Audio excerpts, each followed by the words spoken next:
estudiado anteriormente, en el derecho romano el ius fue utilizado tanto para referirse al derecho objetivo como al subjetivo.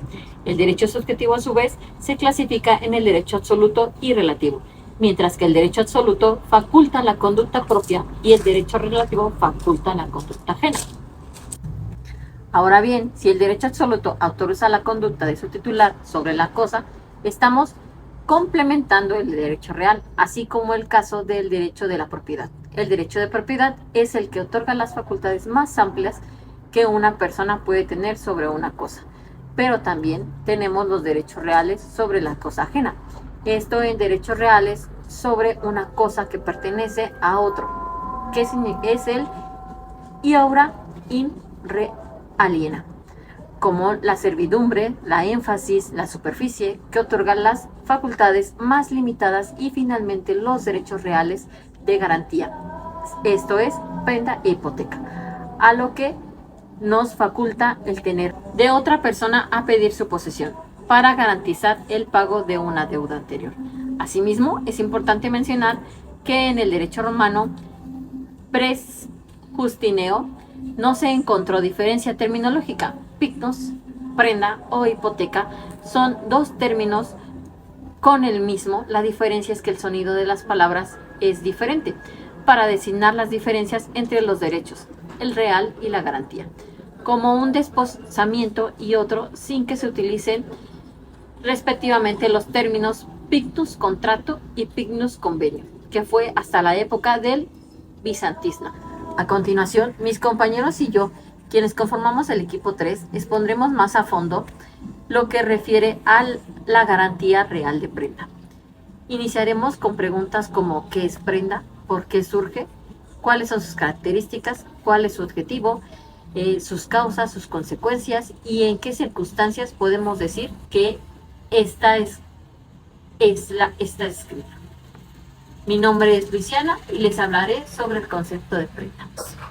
La prenda pignus datum es un derecho real constituido por el deudor ignorante a favor del acreedor pignoraticio sobre una cosa propia o de un tercero, con el consentimiento trascendiéndose además la posesión de la misma como garantía del cumplimiento de la obligación. Es decir, la prenda consiste en un contrato por el cual el deudor entrega al acreedor la posesión de una cosa propia o de un tercero, con un consentimiento para garantizar su obligación, acordando que será restituida una vez cumplida la obligación de la garantía, o lo que es mismo, una vez extinguida la deuda. No es necesario que el deudor sea propietario de la prenda, pues no transfiere la propiedad de la cosa. Una vez que hemos definido prenda, mi compañera Cristina profundizará en cómo nace la necesidad de este contrato y cómo fue evolucionando.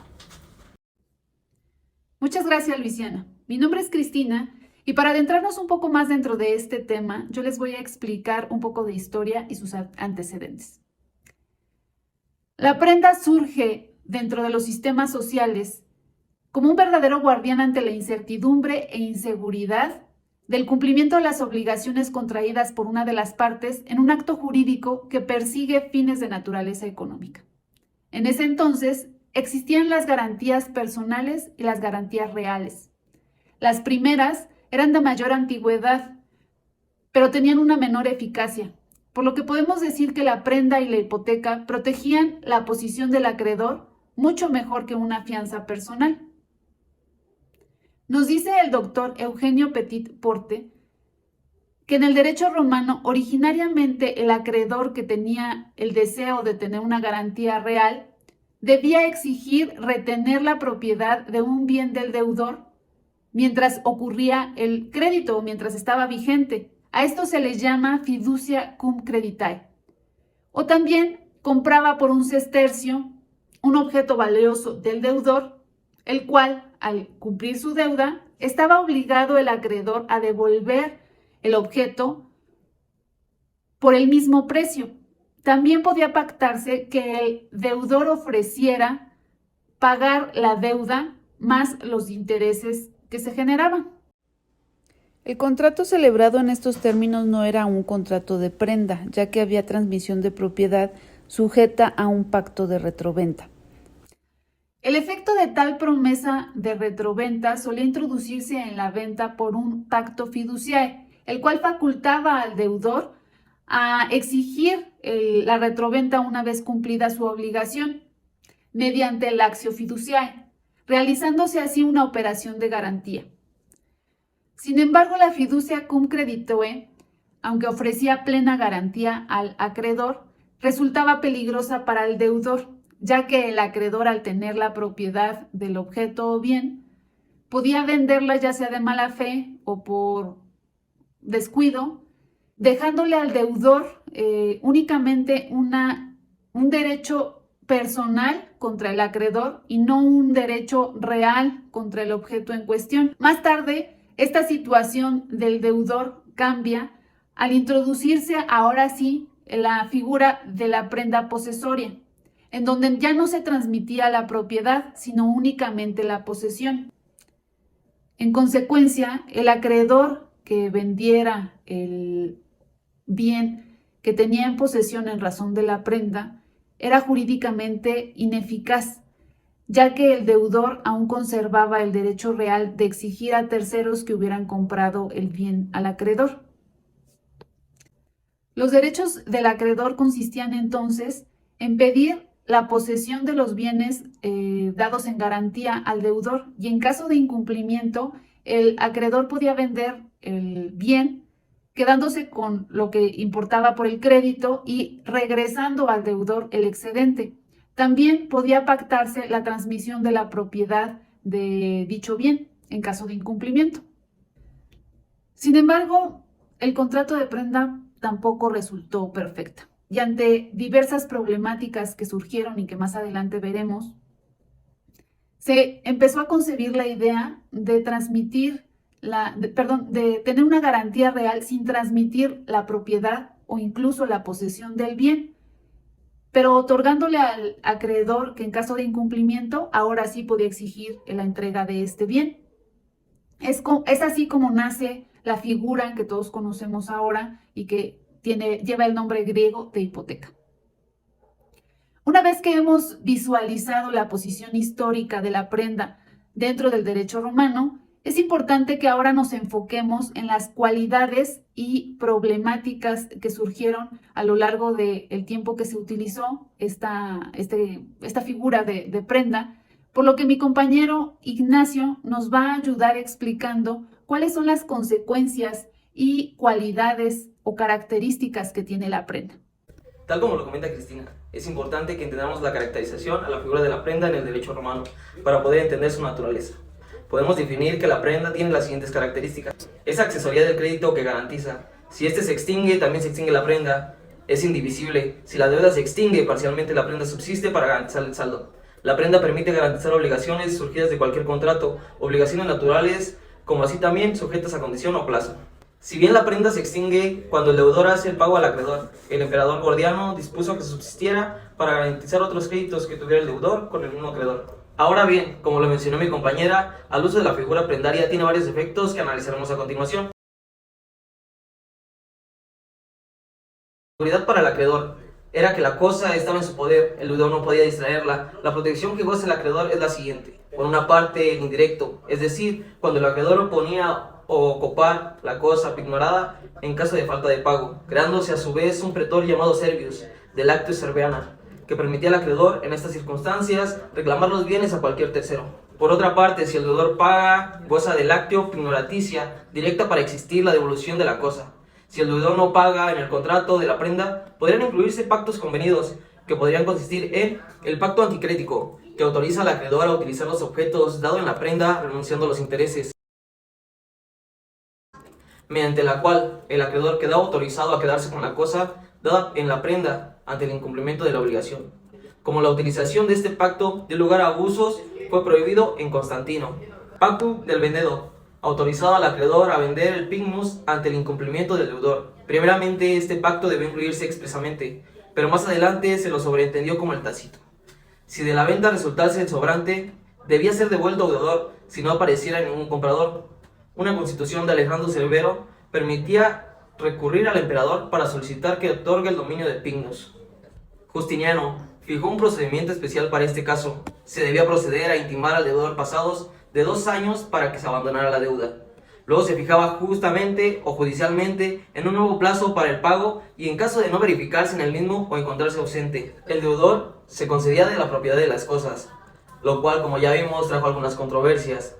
Bueno, hasta aquí podemos decir que ya sabemos qué es la prenda, cómo surgió, qué elementos se distinguían y cuáles son sus consecuencias dentro del derecho romano. Finalmente, mi compañero Omar se ocupará de explicar bajo qué elementos daban lugar al inicio de los hechos y obligaciones en la garantía de la prenda y en qué circunstancias se puede decir que la garantía quedaba extinta. Muchas gracias. Gracias, compañero Ignacio. Como bien sabemos, la garantía real de la prenda se da en razón primero a una deuda y la prenda se da como garantía del pago de la misma. Sin embargo, es importante saber cómo inician y hasta dónde terminan los derechos y obligaciones de ambas partes en la garantía real aquí expuesta. Empezaremos viendo que la prenda no solo nace de una obligación adquirida voluntariamente, como es en el caso del contrato, sino que además se podían constituir por testamentos, decisión judicial o por ley en la forma directa, como es el caso de las obligaciones que el pupilo tiene sobre los bienes.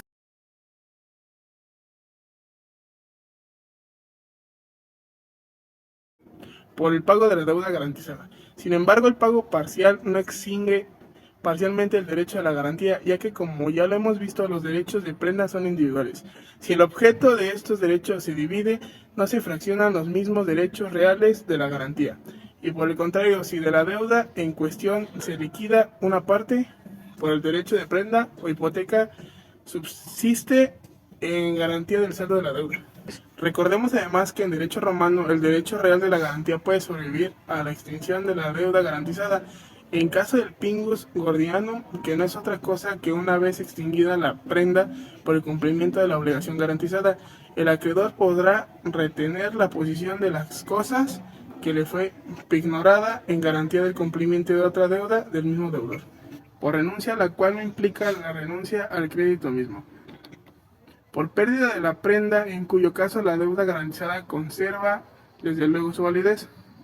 Por la venta de la prenda en ejercicio del ius vendendi del acreedor, aun cuando el producto de la venta no alcanzará el importe necesario para satisfacer al acreedor o los acreedores hipotecarios de rango inferior. Por prescripción extintiva, el derecho estaba destinado a la vida limitada y el tiempo sirve de medida del hecho exterminador, es decir, una vez transcurrido un tiempo determinado al acreedor. Para concluir el tema, mi compañera Brenda resaltará los puntos más importantes. Buenas tardes, Brenda Gómez. Voy a hacer un resumen a lo que expusieron mis compañeros, explicando lo que es la prenda. Es pignus datum. Es el derecho real constituido por el deudor, pignorante, a favor del acreedor, pignoraticio, sobre una cosa propia o de un tercero con su consentimiento, transmitiéndole además la posición de la misma como garantía del cumplimiento de la obligación. La transmisión de la posesión de la cosa pignorada al acreedor es también requisito de la prenda en el artículo 1863 del Código Civil Español. La actio pignoraticia es el deudor pignorante tiene la actio pignoraticia para reclamar la cosa pignorada de manos del acreedor, una vez cumplida la obligación asegurada. De la palabra latina pignus derivan en castellano la forma culta pignorar, pignoración, y la vulgar empeñar, empeño. El contrato de prenda. La prenda es un contrato real bilateral imperfecto por el cual un deudor entrega a su acreedor la posesión de una cosa propia o de un tercero, con su consentimiento para garantizar su obligación, acordando que la será restituida una vez cumplida la obligación garantizada, a lo que es lo mismo una extinguida la deuda. ¿Qué tipo de obligaciones puede garantizar la prenda? Tiene como punto número 1 obligaciones de dar, hacer y no hacer. Punto número 2 obligaciones civiles. Punto número 3 obligaciones presentes y futuras, siempre y cuando se pacte la cuantía y el plazo en el contrato. ¿Cuáles son las principales características de la prenda? Tenemos como número 1, recae sobre bienes muebles, incluidas las cosas corporales, muebles y los derechos de crédito de inmuebles. Punto número 2. La prenda es indivisible. El bien dado en prenda garantiza que se cumpla con la obligación.